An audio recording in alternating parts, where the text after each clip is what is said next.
Hey everybody, it's Dr. Jensen. Just a quick lecture summarizing the rest of media and corrections. This is part 7, and we'll go through some media stereotypes and portraits of different actors in the correctional system. So the portraits and stereotypes we're talking about are prisoners, correctional institutions, and officers. So first, when we feature prisoners in media, we mostly look at male prisoners, no surprise. And they're depicted as heroic inmates versus sometimes predatory offenders.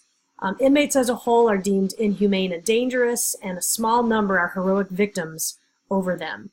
Violent correctional systems are run by predatory criminal justice workers, and again, this caricature is really consistent with the American cultural tendency to root for the underdog or see the Cinderella story.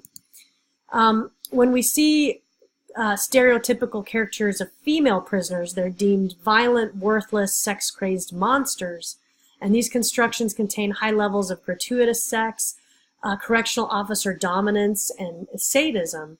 And it's a very common theme to see in infotainment as well, like Girls Gone Bad kind of a thing, but there is a gendered element when we look at female prisoners, meaning that they are often portrayed as unfit mothers, unfit sisters and wives, and even of lower worth as compared to their male counterparts.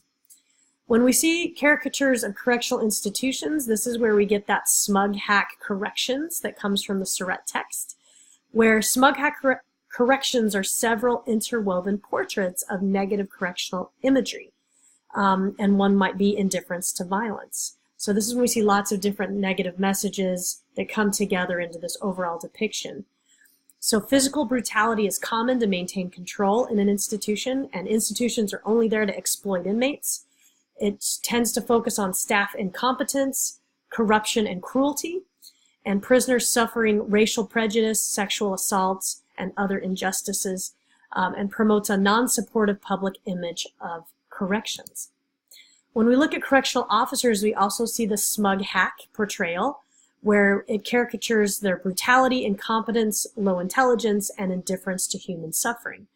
They are stereotyped as oppressive villains or irrelevant to human society, and they're created in contrast to the heroic inmates, so they have a villain to fight.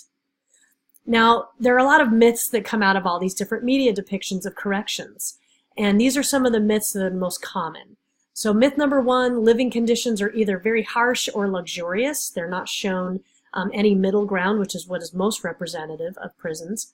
Inmates are ugly, guilty, and violent, rather than people in our society that are incarcerated.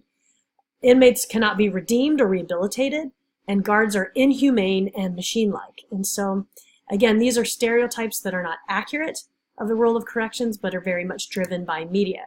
These are some of the correctional realities that we need to be thinking about as far as the stories that are newsworthy and worth telling, like the social and economic costs of high incarceration rates and what that does in society, the high mental illness and use of medication in prison, the fact that communication access is limited for social supports to inmates, and then finally that we need to look at reentry programs. We do 650,000 releases of inmates each year, and we need to talk about that reintegration into society and that story.